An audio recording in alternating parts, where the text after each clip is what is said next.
This is a tutorial, a two-part tutorial. The first part on just regular lighting and moving some of the lights, and the second part will be on color combination, and critique of pictures, and whether color and lighting is good or poorly used.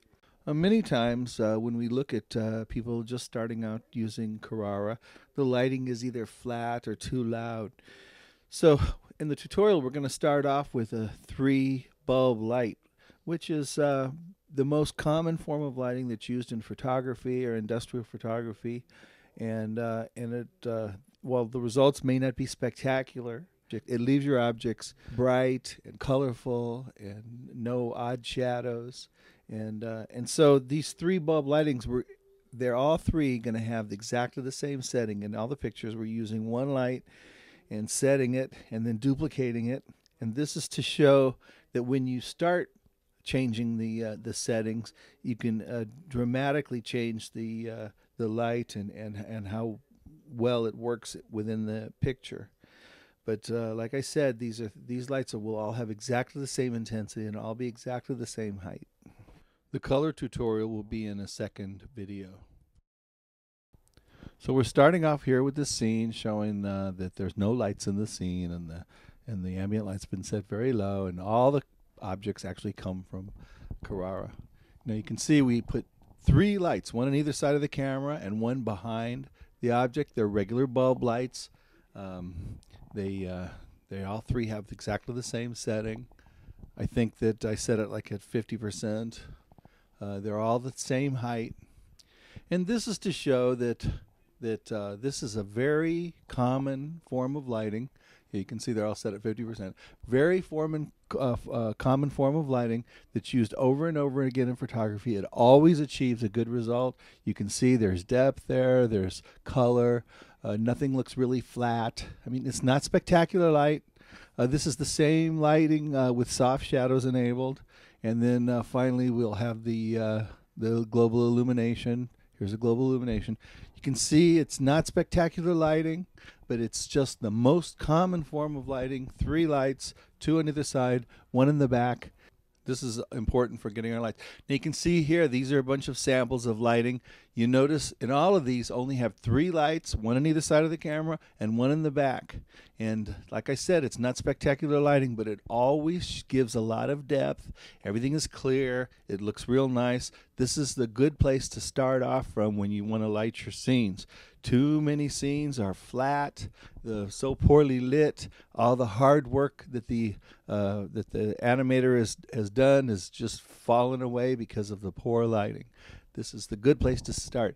This is an overhead view of a living room, and around 2 lights, 1 light on either side of the camera, 1 light at the end of the room. The piano looks very nice.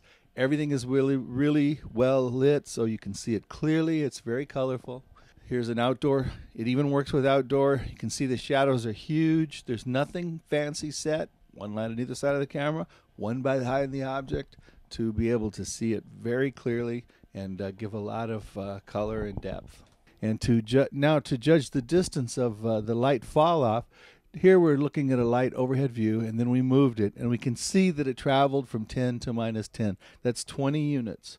It traveled 20 units. We're going to go ahead and see that again. And this is to know how close the light is to the object, and we can set the cone so that it gets the kind of fall off we want when we add something like that to one of our scenes. Now this right here is a light that's just directly over the ground, and it's set for 20 units.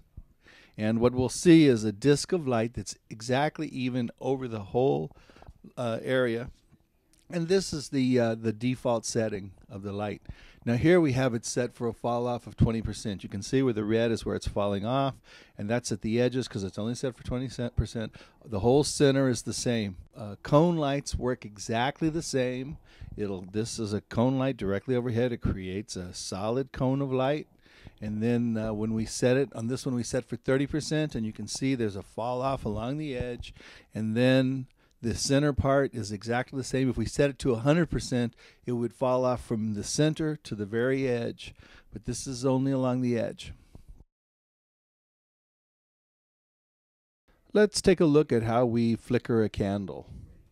First, we take our video and we add it to surface, and then we line the surface up with our production box. And then we take a spotlight and we shine it about where our candle is going to go. Then we set the setting. We also set our movie length from the beginning to the end.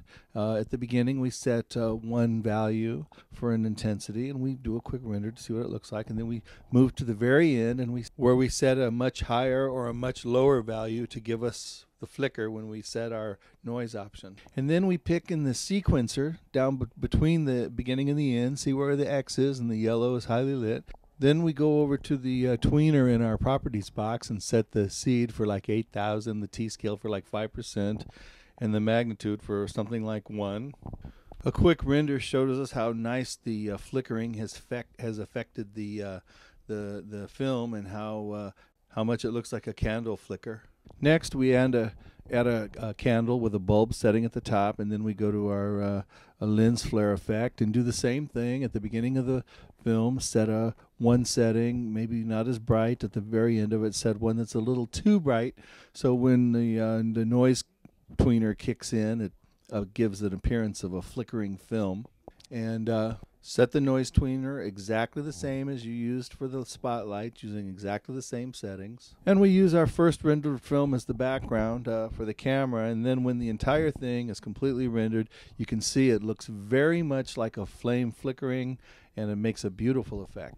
The effect can be used anywhere, even on fireplace, explosions, anywhere where there's light changing in intensity. Several people asked about the shadow catcher tutorial and how the lights on the cars were made. As a side note, the background picture was actually used in the scene properties in the background ×3 for the reflections in the car to give it a more natural look. The spotlights were used and grouped with the cars. Here we'll take a look at the overhead position. You can see in this car I used 4 spotlights. They were set back some distance so that way the cone would match the opening of the car. And then with a quick render, we can see how the lights actually point out from the car. And from the side view, we can see that the lights are actually recessed a little ways and then pointing downward, just like real lights would be. And we made one light first, and the intensity was set at 80%, and the angle was, I think, about 9, set at something like 9. And then it was duplicated across the car, so all the lights had exactly the same intensity. And then we went to the light cone, the visible light cone in the properties, and set it to like I think like 70%, and then a fall off of like 56%, and make sure that the 3D shader is off. We don't want that on because it has to shine through the car. And that's it.